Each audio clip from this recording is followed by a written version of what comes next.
Hello friends, कैसे आप सब लोग। तो फ्रेंड्स, आज की वीडियो में बात होगी मैथ के बारे में। तो मैथ का अभी तक आपको एक वीडियो मिला है जिसमें हमने प्लेस वैल्यू और फेस वैल्यू के बारे में, place value and face value को देखा था। प्लेस वैल्यू और फेस वैल्यू को कंप्लीट किया था। तो फ्रेंड्स, आज की वीडियो जो होगा वो हमारा नंबर सिस्टम का पार्ट टू होने वाला है। नंबर सिस्टम का पार्ट टू हम लोग करेंगे, जिसमें हम लोग आज की वीडियो में बात करेंगे कि किस तरह से यूनिट डिजिट निकाला जाता है। How to find unit digit. इकाई का अंक निकालने का सबसे यूनिक तरीका क्या होता है। इकाई का अंक किस तरह का निकाला जाता है। इकाई का अंक किस तरह के सवाल क्वेश्चन पूछे जाते हैं एग्जाम, इसके बारे में बात होगी। और बात होगी कि किस तरह से इसको निकाला जाता है। एक एक ही फार्मूला हम लोग पढ़ेंगे, एक ही रूल पढ़ेंगे, और उसी रूल के माध्यम से सारे इकाई के अंक के जो सवाल होते हैं उन सारे सवालों को हम टैकल करेंगे। तो फ्रेंड्स, आज की वीडियो में पूरी तरह से आप बने रहिएगा, लास्ट तक देखिएगा, तभी आपको फायदा होने वाला है। और अगर आप इस चैनल पे नए हैं तो इस चैनल को सब्सक्राइब जरूर कर लीजिएगा, क्योंकि अब आपको जो वीडियो होगा वो थोड़ी ज्यादा मात्रा में मिलेगी, और भी सब्जेक्ट्स आपको अब मिलते हुए दिखाई देंगे। तो फ्रेंड्स, चैनल को सब्सक्राइब कर लीजिएगा ताकि आपको नोटिफिकेशन मिलता रहे। और अगर आपको वीडियो अच्छा लगता है तो इसको ज़्यादा से ज़्यादा शेयर करिए अपने फ्रेंड्स के साथ, जिनकी तैयारी कम है वो, तो उसके बाद वो अपनी तैयारी को बूस्ट कर सकते हैं और अच्छे मार्क्स गेन कर सकते हैं। तो फ्रेंड्स, आपका इतना ही काम होगा कि चैनल को ज़्यादा से ज़्यादा आप सब्सक्राइब करिएगा और ज़्यादा से ज़्यादा शेयर करिएगा। तो आज की वीडियो की शुरुआत करते हैं। आज की वीडियो में पूरी तरह से यूनिट डिजिट को हम कंप्लीट करेंगे। तो फ्रेंड्स, आज की वीडियो में पहली चीज है कि इकाई के अंक को निकालने से पहले ये हमें समझना है कि इकाई का अंक हम कहते किसे हैं। इकाई का अंक हम कहते किसे हैं, सबसे बड़ा सवाल तो हमारे लिए ये है कि यूनिट डिजिट क्या होता है, यूनिट डिजिट हम कहते किसे हैं। तो अगर हमें यूनिट डिजिट के बारे में पता चल जाएगा तो हम यूनिट डिजिट निकालने के फार्मूला को और यूनिट डिजिट निकालने का जो हमारा रूल है उसको देख करके आसानी से हम सॉल्व कर पाएंगे। तो यूनिट डिजिट क्या होता है कि किसी भी संख्या का अंतिम अंक, किसी भी संख्या का, कोई भी संख्या हो, उस संख्या का अंतिम अंक जो होता है वही होता है हमारा इकाई का अंक। अब जैसे समझिए, मैंने लिखा कि 23। अब इस 23 में लास्ट का डिजिट कौन सा है, 3। तो ये हमारा क्या हो जाएगा, यूनिट डिजिट हो जाएगा। डेफिनेशंस को ध्यान से पढ़िए, एक लाइन में सब कुछ कवर है कि किसी भी संख्या का अंतिम अंक, ये 23 थी संख्या, अब इस संख्या का अंतिम अंक 3 है, तो इसका यूनिट डिजिट कितना होगा, 3 हो जाएगा। उसके बाद मैं लिखता हूँ, जिसे मान लिया 25 में लिखा, तो अब 25 का यूनिट डिजिट बताइए कौन सा, तो 25 का यूनिट डिजिट कितना होगा, 5 होगा। मैं कहता हूँ 300, तो आप 300 का यूनिट डिजिट बताइए, तो किसी भी संख्या का अंतिम अंक 0, तो अंतिम अंक इसका यूनिट डिजिट हो जाएगा। तो इस तरह से आप यूनिट डिजिट के बारे में बता सकते हैं। अब जैसे एग्जाम्पल 1 और एग्जाम्पल 2, एग्जाम्पल 3, इसके बारे में आप बताइए, आपका क्या ख्याल है। इसका यूनिट डिजिट कौन सा है, इसका यूनिट डिजिट देख करके आप बता सकते हैं कि इसका क्या होगा, 6 यूनिट डिजिट होगा। जैसे एग्जाम्पल नंबर 2 है, तो इस संख्या का अंतिम अंक कितना है, अंतिम अंक 4 है, तो इसका यूनिट डिजिट कितना होगा, 4 होगा। इस संख्या का अंतिम अंक कितना है, इसका भी अंतिम अंक 4 है, तो इसका यूनिट डिजिट भी कितना होगा, 4 होगा। तो एग्जाम्पल 1, 2 और 3 आपको समझ आगे होगा। अब अगर आपको दिया जाता है कि जैसे बड़ी बड़ी संख्याएं उनका जोड़ दिया गया, अब जैसे मैं यहीं पे लिखता हूँ, आपको समझाता हूँ। तो एग्जाम्पल 4, 5, 6, इसके बाद आपको समझ आ जाएगा अच्छे से। मैं कहता हूँ कि 22 प्लस 23, अब आप इसका यूनिट डिजिट बताइए। तो आप क्या करेंगे, सबसे पहले आप जोड़ेंगे 22 और 23, 45। तो आप बताएंगे कि 5 इसका यूनिट डिजिट है। ठीक है। फिर मैं कहता हूँ आपसे कि आप बताइए 50 प्लस 51, आप इसका यूनिट डिजिट बताइए। तो आप कहेंगे 50 प्लस 51, 101, तो इसका यूनिट डिजिट कितना होगा, 1 होगा। मैं कहता हूँ कि आप बताइए 100 और 51, इसका यूनिट डिजिट बताइए। तो आप कहेंगे 100 और 51, 151, इसका यूनिट डिजिट 1 हो गया। अगर इन तीनों एग्जाम्पल को आप ध्यान से देखेंगे, इन तीनों एग्जाम्पल को ध्यान से ऑब्जर्व करेंगे, तो एक एक इंपॉर्टेंट ऑब्जर्वेशन यहाँ से आपको मिलेगा। अब यहाँ पे आप देखिए, हमने क्या किया कि 22 और 23 को जोड़ा तो हमें मिला 45, और हमारा यूनिट डिजिट हो गया 5। हमारा 4 से कोई लेना देना नहीं है। यहाँ पे हमने किया 50 प्लस 51, तो 50 51 को जोड़ा तो 101 आ गया। अब इस एक से हमें मतलब है, क्योंकि हम यूनिट डिजिट निकालना चाहते हैं। इस संख्या से 0 और 1 से हमारा कोई मतलब नहीं है। यहाँ पे 100 है और 51 है, जोड़ा हमने 151 आ गया, एक हमारा यूनिट डिजिट है। बाकी 5 और 1 से हमें कोई मतलब नहीं कि यहाँ पे क्या है। तो इंपॉर्टेंट ऑब्जर्वेशन ये है कि हम देख पा रहे हैं कि ये जो संख्या 22 है, इस संख्या 22 के अगर हम इकाई के अंक 2 को ले लें, और इस संख्या 23 का इकाई अंक 3 को ले लें, तब हमें 3 5 हम ऐड कर दें, अगर इन दोनों को हम ऐड कर दें, तो हमें क्या मिल जा रहा है, हमें मिल जा रहा है जो हम आंसर निकालना चाहते हैं, 5। 5 यहाँ पे भी आ रहा है, 5 यहाँ पे भी आ रहा है।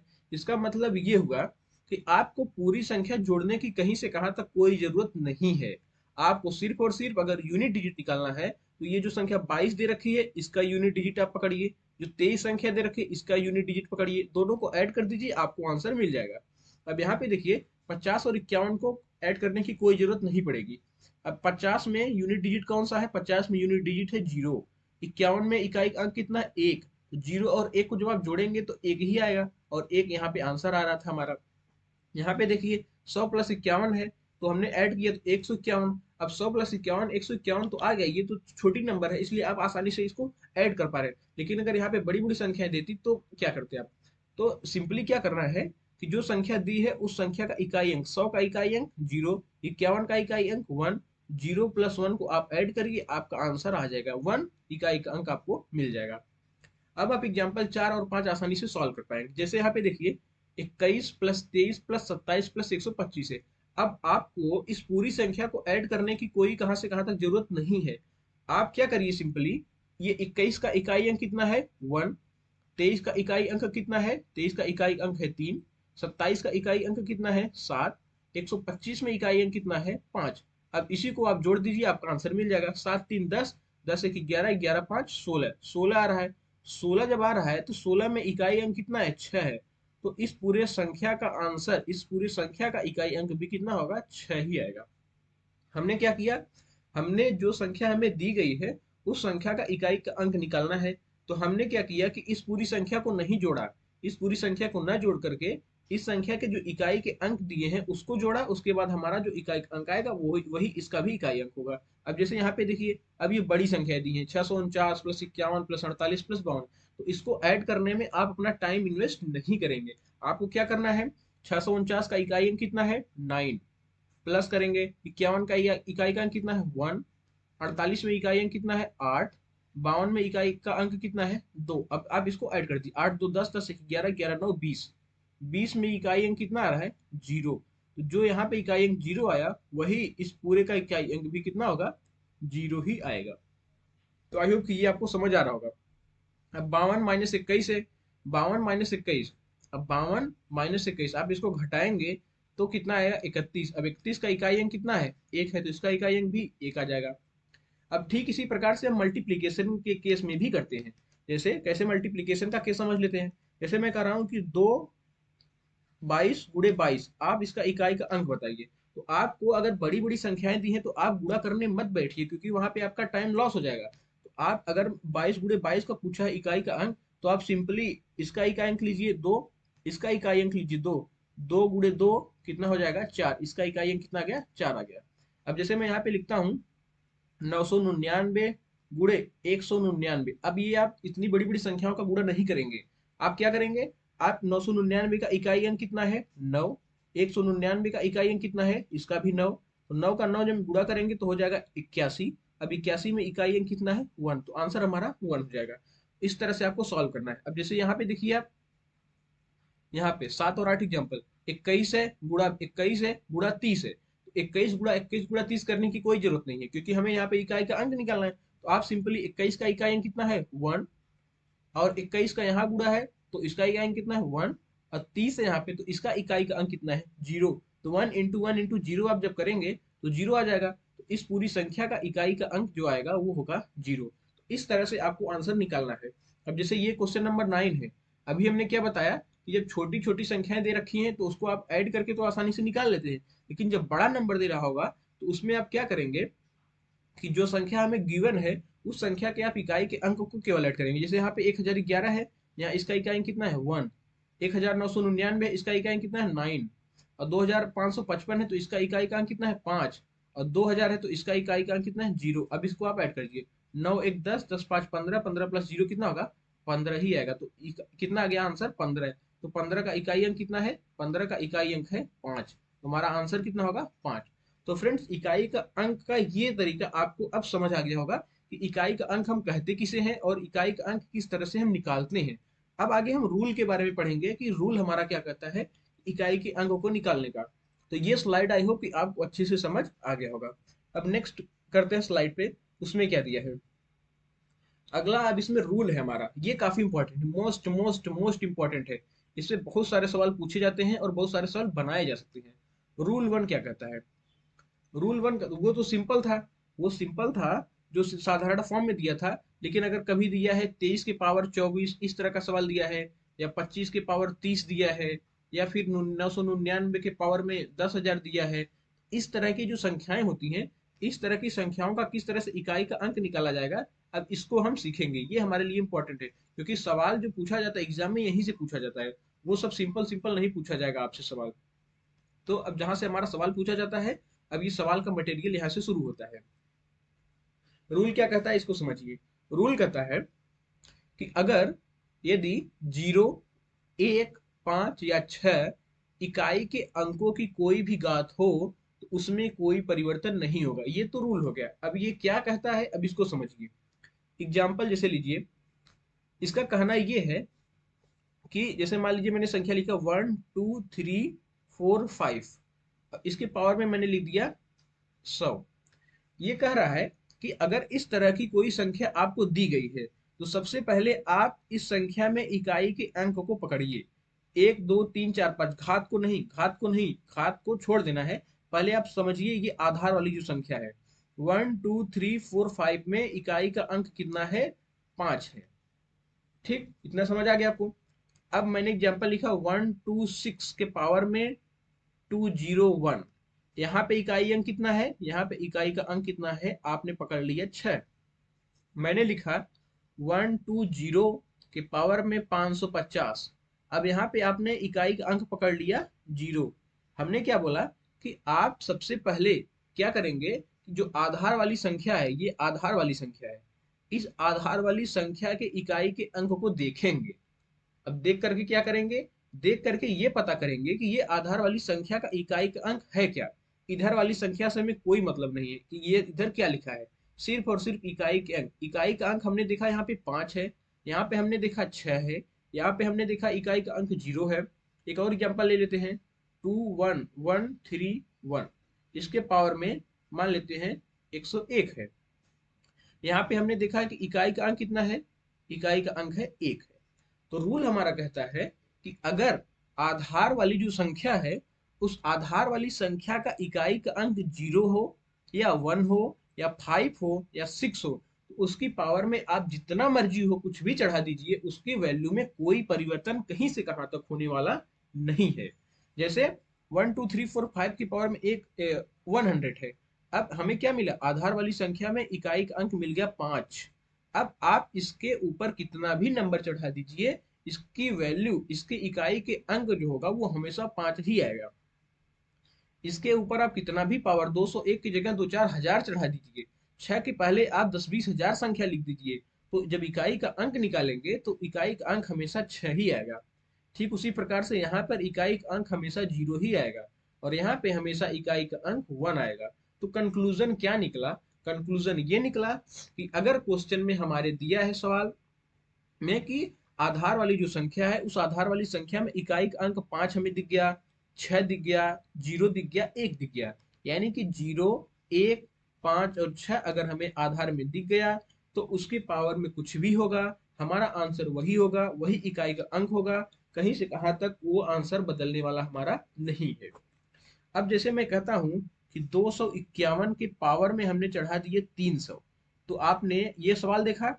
अब ये सवाल देखा तो आपके दिमाग में तुरंत आया, सबसे पहला काम क्या करना है?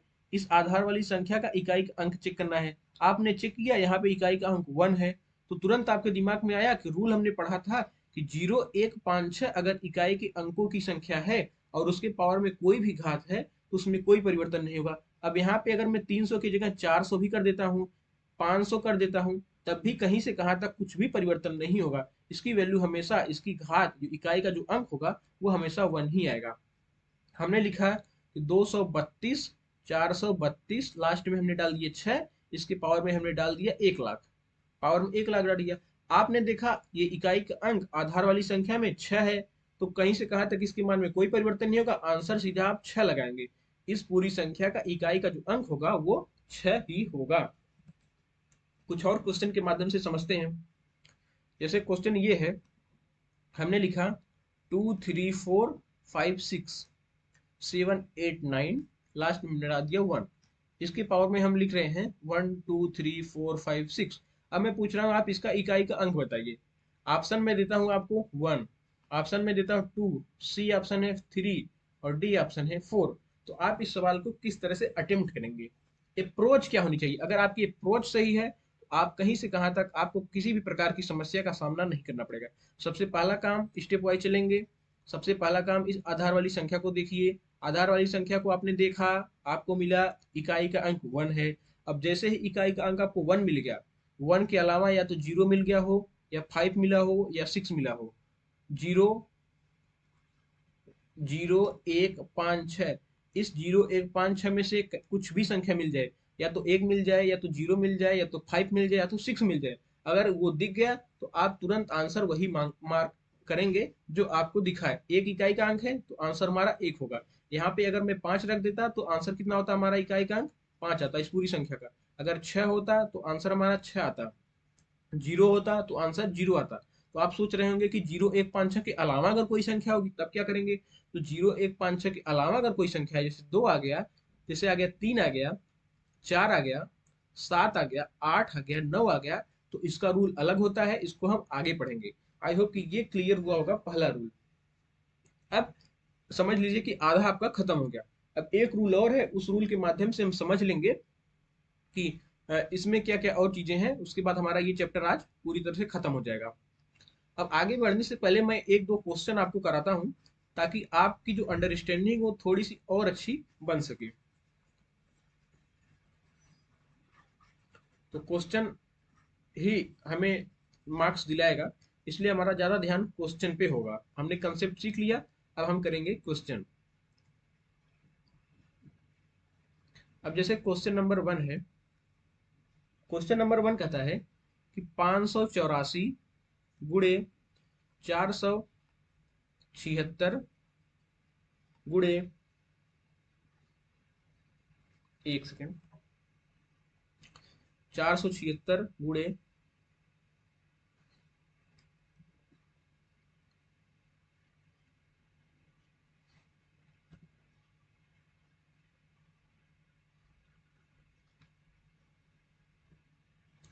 इसी को सॉल्व करिए। 584 गुणे 476, 584 गुणे 476 को ही सॉल्व करना है। 584 476 का आंसर कितना आएगा। 584 गुणे 476, या गुणे हमें कर देता हूं, मान लीजिए 786। अब इसको सॉल्व करिए, कितना आएगा। इसका इकाई का अंक आएगा कितना। हमने आपको बताया था इसको किस तरह से सॉल्व करेंगे। मैंने आपको बताया क्या था, मैंने आपको बताया था कि अगर मल्टीप्लाई में संख्याएं दी हैं और उसका इकाई का अंक हमें निकालना है, तो हम पूरी संख्या का मल्टीप्लीकेशन नहीं करेंगे। हम सिर्फ और सिर्फ हमें यूनिट डिजिट निकालना है, तो इसका इकाई अंक पकड़ेंगे। इसका इकाई अंक कितना है, 4 है। इसका इकाई का अंक कितना है, 6 है। और इसका इकाई अंक कितना है, 6 है। अब इसी को मल्टीप्लाई कर देंगे। 4 गुणे 6 गुणे 6, 4 छकम 24 गुणे 6। अब 6 का गुणा 4 में ही सिर्फ करेंगे, 2 में नहीं करेंगे, क्योंकि हम इकाई का अंक निकालना चाहते हैं। तो 6 चौकम 24, तो इकाई का अंक कितना आ गया, 4 हमारा इकाई का अंक आ गया। मैं जैसे एग्जांपल नंबर 2 आपको कहता हूँ, करिए। मैं कहता हूँ कि 73 इंटू 84 इंटू 92 करिए। अब इसका बताइए यूनिट डिजिट कितना आएगा। तो आप सिंपल क्या करेंगे, इकाई अंक 73 का कितना है, 3, 84 का कितना है, 4, और 92 का कितना है, 2। तो आप इसको जब मल्टीप्लाई करेंगे, 3 चौकम 12 दूरम 24, 24 आया। इकाई का अंक कितना आ गया, इकाई का अंक आ गया 4। इस तरह से आप सॉल्व करेंगे क्वेश्चन को। अब एक क्वेश्चन और ले लेते हैं, क्वेश्चन नंबर 3। क्वेश्चन नंबर 3 जैसे है, आप करिए 81 गुणे 83 गुणे 85। ये सवाल आ गया। अब इसमें पूछ लिया आपसे कि इकाई का अंक बताइए। आप क्या करेंगे, आप इसके इकाई अंक को लेंगे 1, इसका इकाई अंक कितना है 3, इसका इकाई अंक कितना है 5, तीनों को मल्टीप्लाई कर दीजिए, 5 नियम 15। इकाई का अंक कितना आ गया, इकाई का अंक आ गया हमारा 5। इस तरह से आप उस सवाल को सॉल्व करेंगे। अब नेक्स्ट रूल देख लेते हैं कि नेक्स्ट रूल हमारा क्या कहता है। अभी तक हमने क्या सीखा, अभी तक हमने सीखा कि अगर 0 1 5 और 6 आता है, उसके पावर में कुछ भी हो, आधार वाली जो संख्या है, उस आधार वाली संख्या में इकाई का अंक अगर 0 1 5 6 है, तो उस पूरी संख्या के पावर में कुछ भी हो, आंसर हमारा नहीं बदलेगा। आंसर हमारा 0 है तो 0, 1 है तो 1, 5 है तो 5, 6 है तो 6। ये रूल आपको अब क्लियर हो गया होगा। अगर 0 1 5 6 के अलावा ये वाली कुछ संख्याएं दे रखी हैं 2 दे रखा है, 3 दे रखा है, 4, 7, 8, 9 दे रखा है, तब हम किस तरह से इकाई का अंक निकालेंगे। अब इसको समझते हैं ताकि और आपको कंसेप्ट मजबूत हो सके। जैसे मैं एग्जांपल लेता हूं,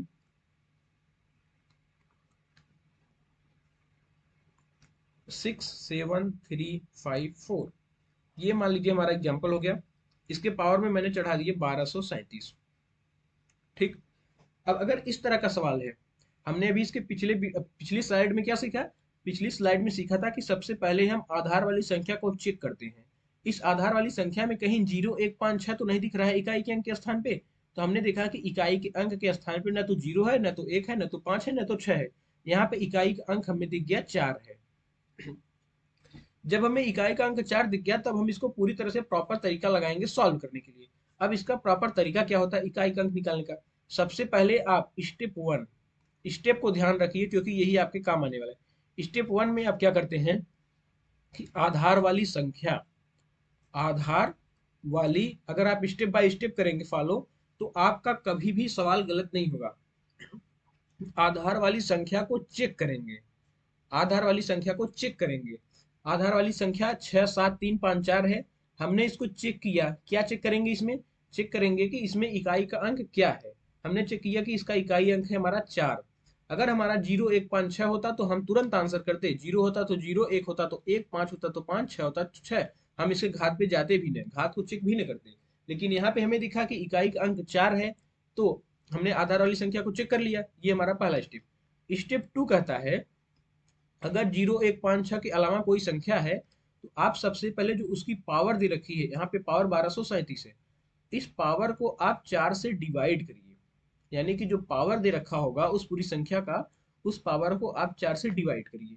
जब पावर को आप 4 से डिवाइड करेंगे तो जो रिमाइंडर आएगा, अब 1237 को 4 से डिवाइड करने पर जो रिमाइंडर आएगा, उस रिमाइंडर का हम यूज करेंगे। अब इतना तो मैं उम्मीद करता हूं कि 1237 को जब 4 से डिवाइड करेंगे तो कितना रिमाइंडर आएगा ये आपको पता है। मैं डायरेक्ट यहाँ पे लिखता हूँ, तो इसको डिवाइड करेंगे तो रिमाइंडर हमारा आएगा 1। अब ये जो रिमाइंडर हमारा आता है, यानी जो शेषफल हमारा आता है, इस शेषफल को क्या करेंगे? इस शेषफल को, जो ये आधार वाली संख्या का इकाई का अंक है, इकाई का अंक 4 है जो हमने यहाँ पे चेक किया, इस 4 के पावर पे चढ़ा देंगे। 4 के पावर में कितना चढ़ाएंगे? जितना हमारा शेषफल बचेगा। तो शेषफल कितना बचा? 1। अब इसको सॉल्व करें तो हमारा आंसर आया 4। तो इस पूरी संख्या का जो इकाई का अंक होगा, अब वो 4 ही होगा। तो इस तरह से हम सॉल्व करेंगे। अब जैसे मैं एक एग्जांपल और लेता हूं ताकि आपको और अच्छे से समझ आ जाए। एग्जांपल क्या है? एग्जांपल जैसे मैं ले लेता हूं 314, 314 के पावर में 326। ये एग्जांपल हमने ले लिया।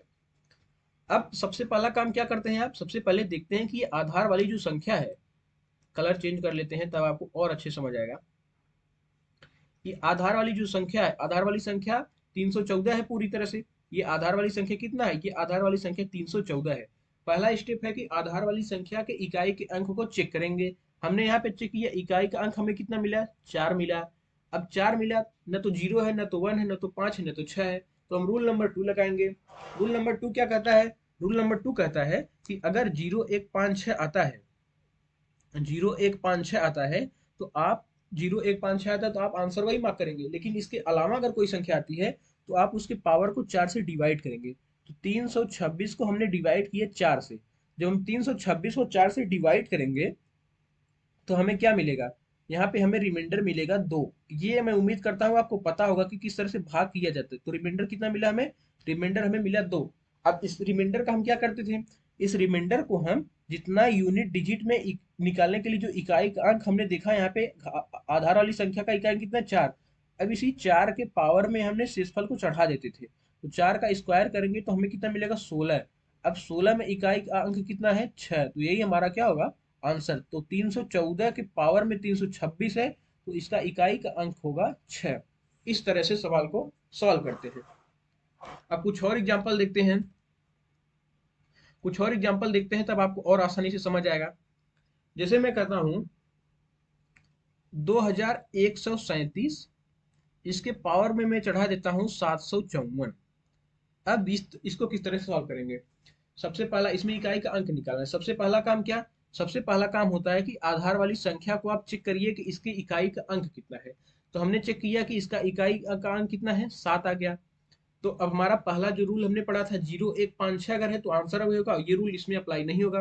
तो हम क्या करेंगे, अब दूसरा स्टेप हमारा होता है जो ये घात है इसका, इसको 4 से डिवाइड करिए। तो 754 को आप डिवाइड करेंगे कितने से, 4 से। जब 754 को आप 4 से डिवाइड करेंगे तो आपको शेषफल कितना मिलेगा, आपको शेषफल मिलेगा 2। यहाँ से रिमाइंडर कितना मिलेगा, ये शेषफल मिलेगा आपको यहाँ से 2। अब शेषफल का क्या करते थे, जो यहाँ पे आधार में इकाई का अंक स्थान पे जो संख्या थी 7 है यहाँ पे इकाई का अंक, तो 7 की पावर में इसी शेषफल को हम चढ़ा देते, तो 7 का स्क्वायर हो जाएगा। तो 7 का स्क्वायर 7 सतम 49, 49 होता है। तो 49 में इकाई अंक कितना है, 9 है। तो इस पूरी संख्या का इकाई का अंक कितना आएगा, 9 आएगा। इस तरह से सॉल्व करते हैं। एक क्वेश्चन थोड़ा सा कभी अगर वेरिएशन आएगा तो वहां पे आएगा, मैं उसको भी आपको सॉल्व करा देता हूँ। जैसे 3167 के पावर में है 112। अब इसमें थोड़ा सा ट्विस्ट है, इसलिए हमने इस सवाल को रखा है। इसके अलावा अब किसी भी प्रकार का सवाल आएगा आप आसानी से कर पाएंगे। हमने क्या देखा, हमने सबसे पहले देखते हैं कि इकाई का अंक इस आधार वाली संख्या में कितना है। यहाँ पे हमने देखा कि इकाई का अंक आधार वाली संख्या में है 7। तो हमारा वो वाला रूल तो नहीं लगेगा जिसमें हम 0 1 5 6 होता था, 0 1 5 6 होता था तो हम डायरेक्ट वही आंसर लिख देते थे। लेकिन इस केस में 0 1 5 6 नहीं आया तो हम इसको सॉल्व करेंगे। अब दूसरा स्टेप होता था कि घात वाली संख्या को 4 से डिवाइड करना है, घात वाली संख्या को 4 से डिवाइड करना है। जब इसको हम 4 से डिवाइड करेंगे, अभी तक हमारा शेषफल या तो 1 आता था, 2 आता था, 3 आता था। लेकिन अगर हमारा शेषफल 0 आ गया तब हम क्या करेंगे, अब अगर 0 हमारा, इस केस में क्या होगा, शेषफल 0 आ जाएगा। अगर कभी भी घातांक जो उसके ऊपर पावर संख्या है, उस पावर वाली संख्या को 4 से डिवाइड करने पर शेषफल 0 आ जाता है, तो आप उस जो हम क्या करते थे, अब इसके आगे हमारा स्टेप क्या होता था, हम 7, ये वाली संख्या में 7 थी इकाई का, इसके पावर में 0 चढ़ा देते थे। आप अगर 0 आ रहा है तो 0 नहीं चढ़ाएंगे, इसके स्थान पर 0 के स्थान पर क्या चढ़ाएंगे, 4 चढ़ाएंगे। बस इतनी चीज आपको ध्यान रखनी है। अभी तक हमने क्या देखा था, अभी तक हम देख रहे थे कि जब हम कोई भी संख्या होती थी, कोई भी पावर होता था, जब उस पावर को 4 से डिवाइड करते थे तो 4 से डिवाइड करने पर या तो 1 शेषफल आता था, या तो 2 आता था, या तो 3 आता था। लेकिन अगर कभी भी शेषफल 0 आ गया, तो अगर शेषफल 0 आ गया तो जो आप पावर चढ़ाते हैं, जो इकाई का यहाँ पे 7 है, अगर यहाँ पे शेषफल 1 आता तो हम 7 की पावर 1 चढ़ाते।